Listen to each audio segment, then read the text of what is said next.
my voice will. I'm going to review the the apps you can have on your phone to do the phenology documentation that we did in the field.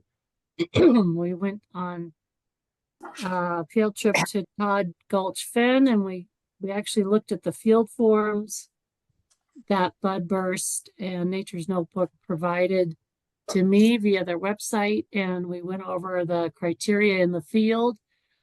Excuse me, what we're looking for. So today my goal was to talk more about the technology of the apps and how they work. So the two apps I'm talking about are Budburst, which is out of the Chicago Botanic Garden, and Nature's Notebook, which is the USA National Phenology Network. And Budburst, you can go to their website. This is a screenshot from their website. You can browse through different plants, data, resources, and then you can find detailed information that describes some of the terms they use on their app with some cool photos.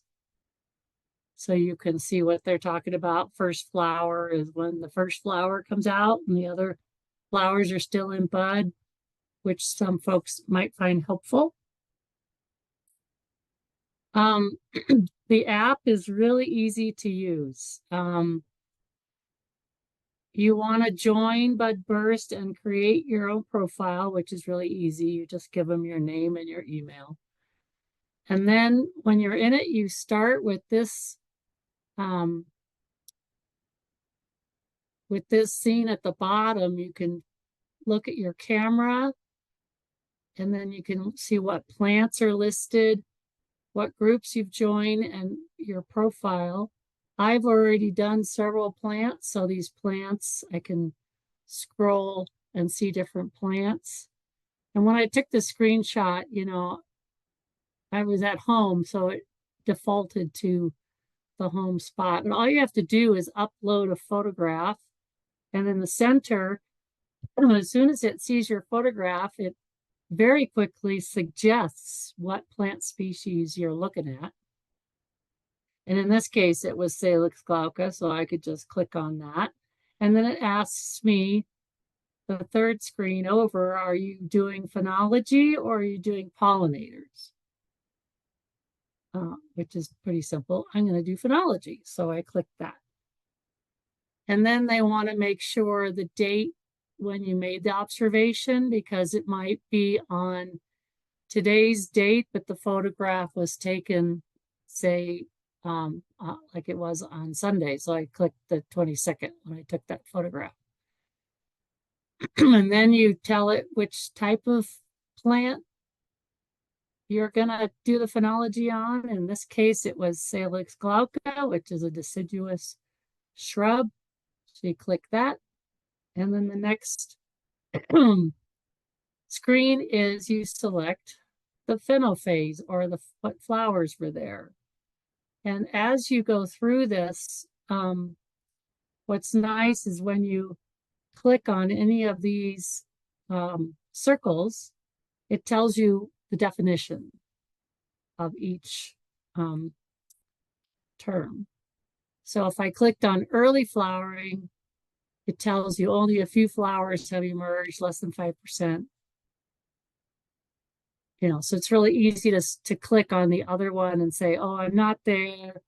I was at late flowering because it was in September. And then you hit next. So that's what I have these different screenshots. It's just to show you the definitions.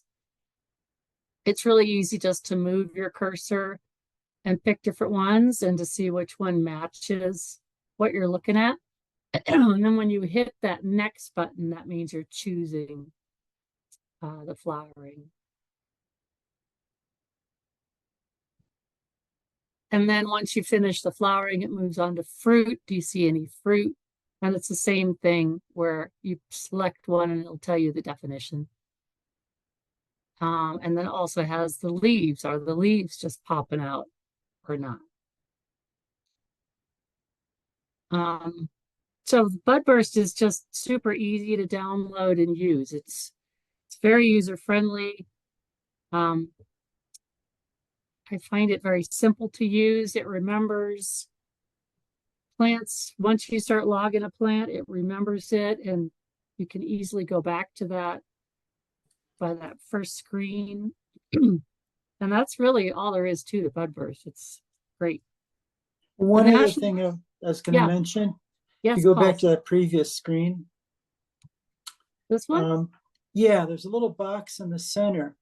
And one thing is really helpful is you want to take a picture of the plant, like the whole plant for identification usually.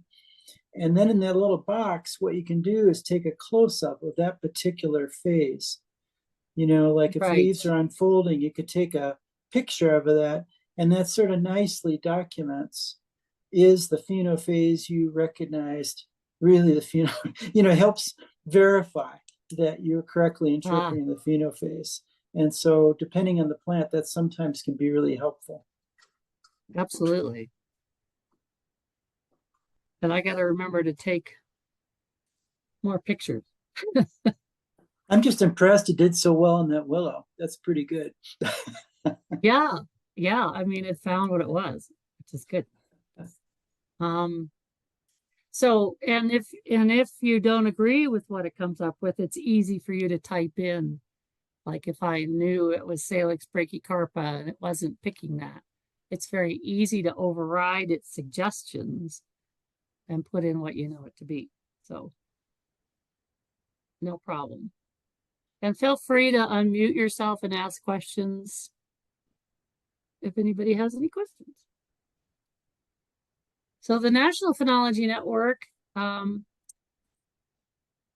this is from their website. I highly recommend you browse through their website. There's volumes of information available.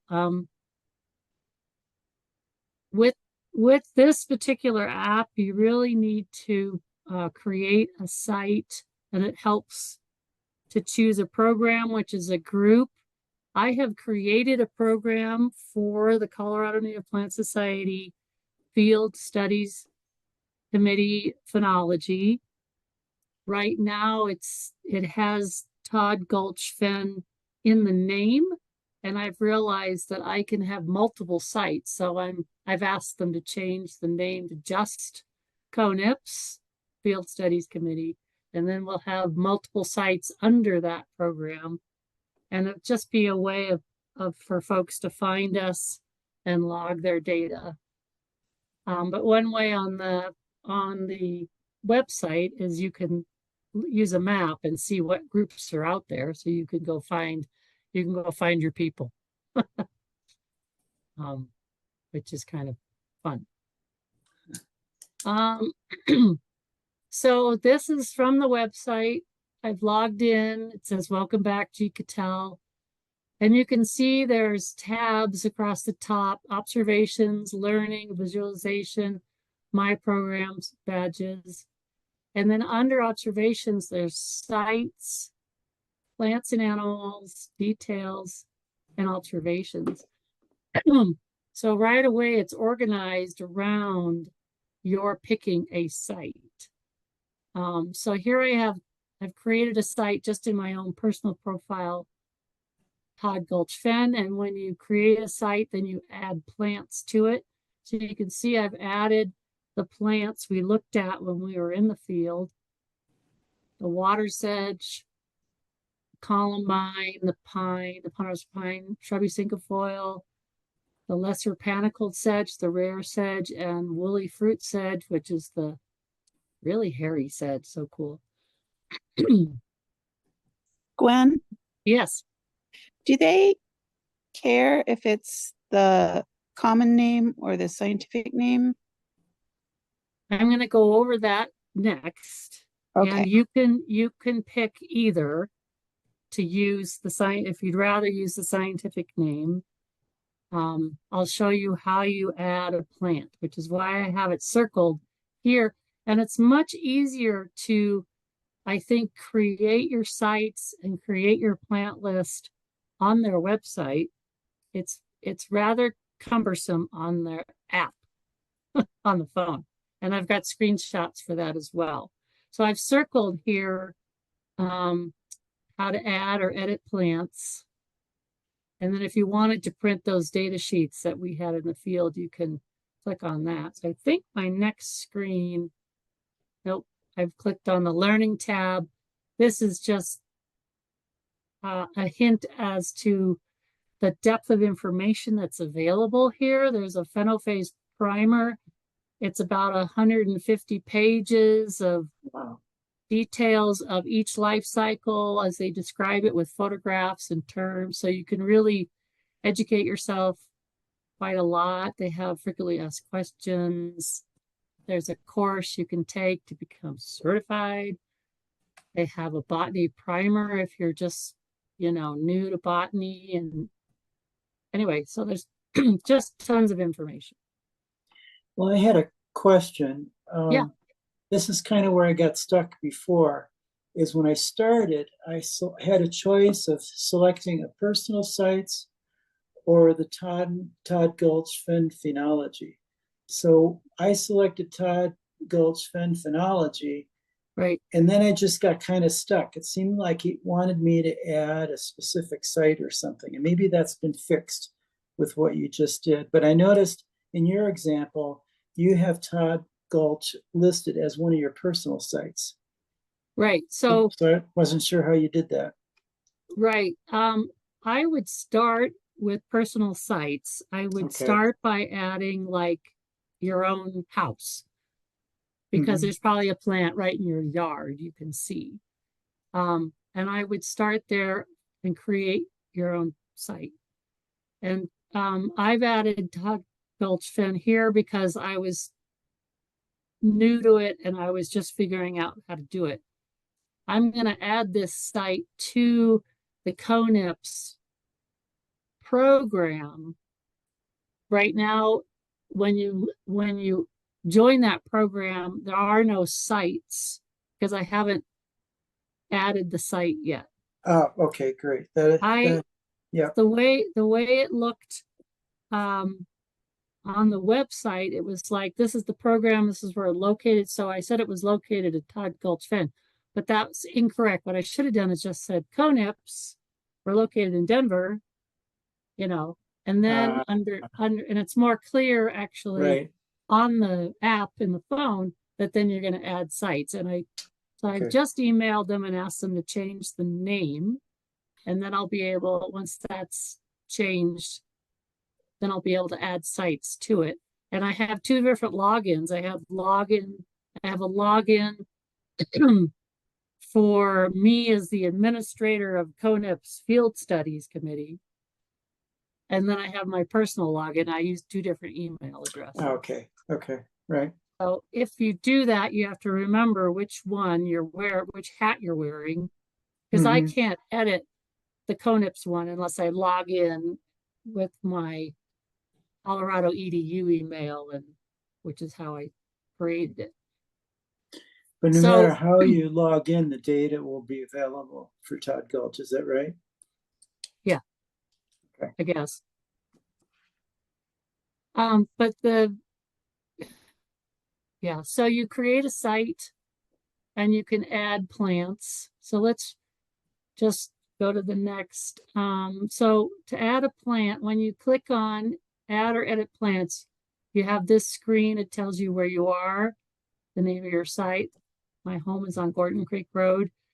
You can click down and change the site here if you have more than one site, or you can click on this and add a new site. And then here it says add a new plant, and it's defaulted here with passflower.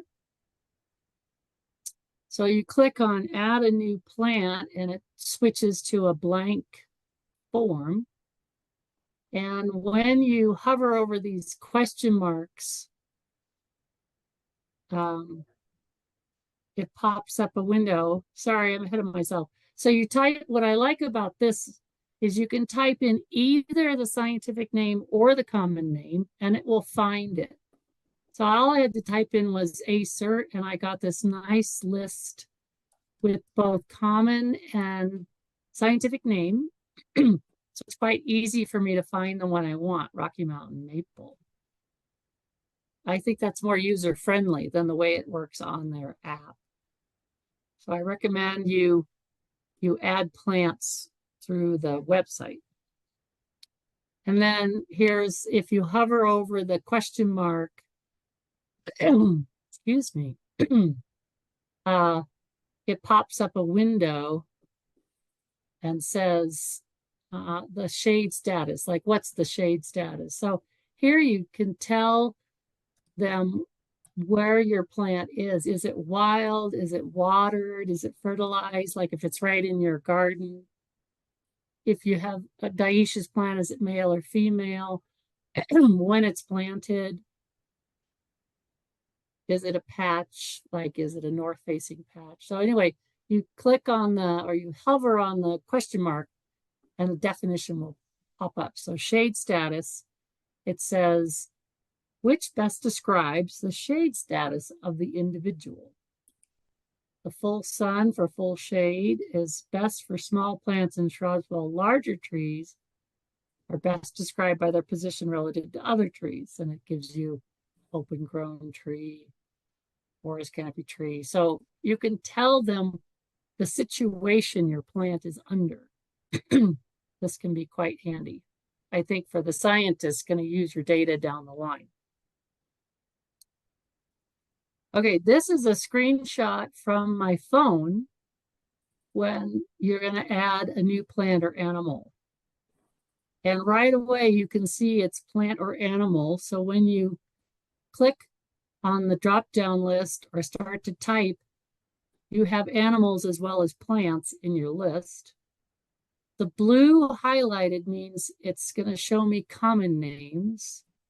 Orange means it's not. So if I clicked on scientific, that would turn blue, which I found that took me a while to learn, just that, like which color is picked, you know. And then you have to, scientific or common name. Sorry about that. Sorry. And then when you are in their app, you can see at the top, there's programs, like here's our Colorado Native Plant Society Field Studies, Todd Gulch, blah, blah, blah. That's going to be changed to just the Native Plant Society Field Studies. And then there's sites, which I've highlighted here for me. As I've logged in, you can see the same two sites that we saw on the website, my house and the Todd Gulch Fen. And then if you go to the next one, plants and animals for the Todd Gulch Fen that I've picked. And here they are, water sedge, ponderosa pine, columbine. And what I've realized the advantage of this is when you go to observe, once you get it all set up, you've got your site, you've got your plants added, and you're now going to go do your phenologic stage every month or every day. You're now ready. It's all in there, and you can go to your first plant, see these drop-down lists. This is the date I'm going to do it. This is the plant, and you can just click on yes or no, what you see on their phenologic stages, and you can just go through it fairly rapidly, and you can hover on the eye and it will explain their definition for how many open flowers versus pollen release from the sedge. So once it's like there's more work up front, but then it becomes quite straightforward once you get them all in there. And then when you click on review up here, I think you can see your data and double check it. I don't seem to have any more after that. Okay, that's as far as I got with that particular, so the app. So we can stop sharing now. Well, another thing about that NPN site is you have that list of, do I see a particular phenophase or not? But then you Yes, go over another column to say like how many flowers or what percentage or that kind of stuff. yes. Yeah, you do fill in either the number of or percentage of, depending on the question. Right. Yes, yes, that's true. And I thought I got another screenshot of the review page, but I didn't get that. But I don't know, Christian, if you've had a chance to try and download the app or give it a go. I have not tried it yet. I have downloaded it. So Okay, step one. yeah, exactly. It's been a couple busy days from after the conference, so I just haven't been Yes. able to like poke around the plants again yet, but I will. Okay. I'll probably just do this again at the next month's field studies meeting because I'm sure maybe by then folks, I know a lot of people were still traveling after the meeting. And I'll probably add a few more screenshots. But I think have you created a profile? Have you joined, given them your email and stuff? Gosh, honestly, I'd have to go in and see. I think I You don't did. remember. Okay. I don't remember already. I do that. I don't remember. I don't know. Yeah, but I will. I mean, it looks so useful and helpful, and looks like Yeah, it's really well, well designed. I hope it all goes easily for you. And I would recommend you just create a site that's, your house, your yard, whatever, or your favorite, whatever. Yeah, And I then, like that suggestion. right. And then I will clean up and create the Todd Gulch site that you can join. And that Okay. way you can join the CoNPS thing and then go to that site. And the reason there's numbers after the plants, and you'll see that you can join other you can join other, like you can join the Boulder City of Boulder open space and mountain parks. They have some of their uh, parks listed, and you click on those and they have plants they've chosen. But it's actually only 2 species, but there's 6 versions of each species. And that is because if you have multiple people going to the same place and looking at the phenologic stage of the same species, they can't be logging the same plant. So that's why there's plant number 1, number 2, number 3, number 4. So you have to pick. I'm doing plant number 3. And that's what you log. That's the one you choose. They don't want, like if you take a class out and the whole class all is practicing on their phones, the phenologic network doesn't want 12 phenologic stages all on the same plant, on the same place, on the same day. To them, that's an error. So you have to pick which plant by its number. And you could see on my Todd Gulch, they all had the number 1 after them because I hadn't picked more than one version. And go to add a plant. If you add the same species, it'll automatically give it the next number. So it's trying to keep track of that you might have a group doing the same species. I suppose there is a monthly Zoom for folks using the phenologic network as a community organizer or program administrator. And I've been hoping to jump on those one of these months and ask my questions and see what I can learn. So yeah, as you can see, it's more complicated. There's a lot more information, but both apps collect citizen science data and contribute to real scientific research. So it's really cool. And that's about all I have for phenology. Anybody have any questions or thoughts?